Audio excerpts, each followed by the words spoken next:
Everyone in Redleaf knows the rule, though no one remembers when they first heard it. You catch the rhyme whispered by exhausted mothers pushing strollers, recited by teenagers around fire pits, muttered by drunks who wander home long after last call. It goes like this: lock the door and count to 4. Forget the count, you'll hear the floor. No one says the final line aloud, but everybody knows it in their bones. If you lose the count, the hollow walks.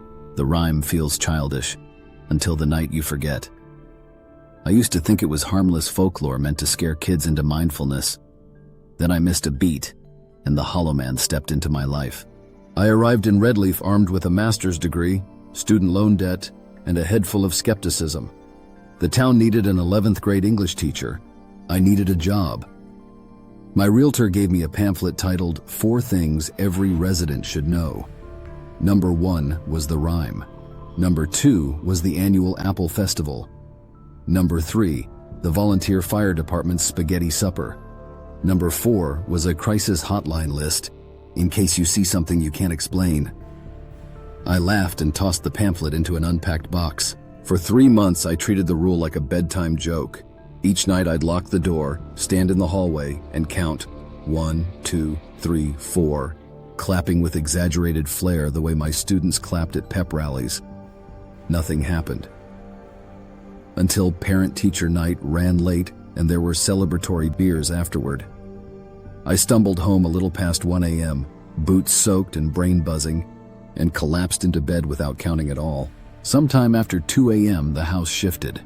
Walls nudged closer, ceiling a shade lower. A damp smell, like wet soil and pennies, seeped in. I heard something drag across the floor outside my bedroom.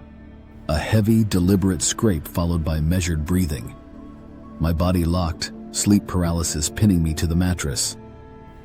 Through the cracked doorway I saw a silhouette, tall and narrow, hovering at the threshold. Instead of a face, there was an absence that swallowed light. The figure took 4 long steps back into darkness and vanished. The house exhaled.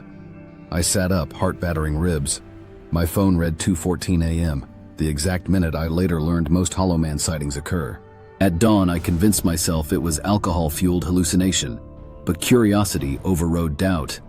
I interviewed longtime locals, read microfilm newspapers, and talked to a retired librarian who'd cataloged every strange disappearance in Redleaf since 1920.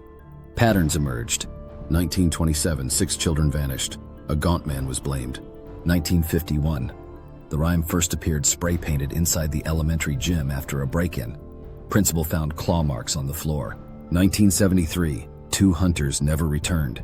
Their rifles were discovered propped against a tree in perfect condition. In each case, the nights preceding the incident were marked by residents forgetting the count.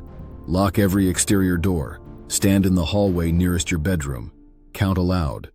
1, 2, 3, 4. Some clap, some tap walls, but the count must be spoken. The ritual signals respect. Break the sequence. Skip a number, lose your place, or forget entirely, and the Hollow Man is invited in.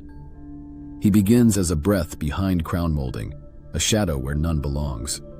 By the second night, footsteps scrape floorboards. By the third, people disappear, or worse, end up hollowed, alive but vacant, eyes silver and voices monotone, doomed to repeat the rhyme until vocal cords fray. Despite everything I'd learned, teaching and grading consumed me. One stormy Friday, I collapsed after midnight, forgetting the count a second time. At 1:03 a.m., thunder jolted me awake. I smelled wet earth and copper. The figure stood at the foot of my bed, towering, head tilting like a marionette. In its hand it held a child-sized wind-up lamb, Ellie's, from my earlier assignment collecting local folklore artifacts. The lamb bleated once, then silence flooded the room. The Hollow Man extended the toy toward me, but the moment I blinked it was gone, leaving muddy footprints that faded into floorboards. Terrified, I sought help from the town historian, Mr. Silas, and a war veteran janitor named Krosky, who claimed he'd seen the Hollow's eyes. Together we explored the sealed basement archives of the original town hall. Behind rotting boxes we found a journal dated 1918 belonging to a shell-shocked World War II veteran named Amos Grady. Amos wrote about carving mannequins to cope with survivor's guilt, claiming a shadow taught him how to empty a face so nightmares could live inside. One entry ended, "Lock the door and count to 4. Forget the count, you'll see the gore." Underneath, Amos had traced 4 concentric circles in dried blood. I decided knowledge alone wouldn't save me. The Hollow Man thrived on fear and forgetfulness. To break the cycle, I planned a controlled confrontation at the elementary gym, the site of the first painted rhyme. On the night of the new moon, we shut off the building's power and unbolted the heavy doors. I stood inside the dimly lit court, intentionally skipped the count, and waited. Boards groaned. Air thickened. The Hollow Man emerged at center court, taller than recollection, coat seething like ink. I recited the rhyme backward, 4, 3, 2, 1, holding up a mirror etched with the 4 circles. For a heartbeat, the Hollow Man's void face reflected in the glass, revealing swirling darkness inside. He recoiled, edges flickering. Mr. Silas rang the town's antique school bell 4 times, each peal reverberating like iron through marrow. The Hollow Man convulsed, collapsing inward until nothing remained but settling dust and a lingering scent of earth and copper. The town slept peacefully for weeks. No footsteps, no disappearances. I still lock my doors, still count to 4, but the fear feels manageable, until now. As I write this, a soft metallic creak echoes from the hallway. I know my doors are locked, yet when I glance at the back of my hand, the pen marks I used to tally my count are smeared, unreadable. Did I reach 4 or only 3? My throat tightens.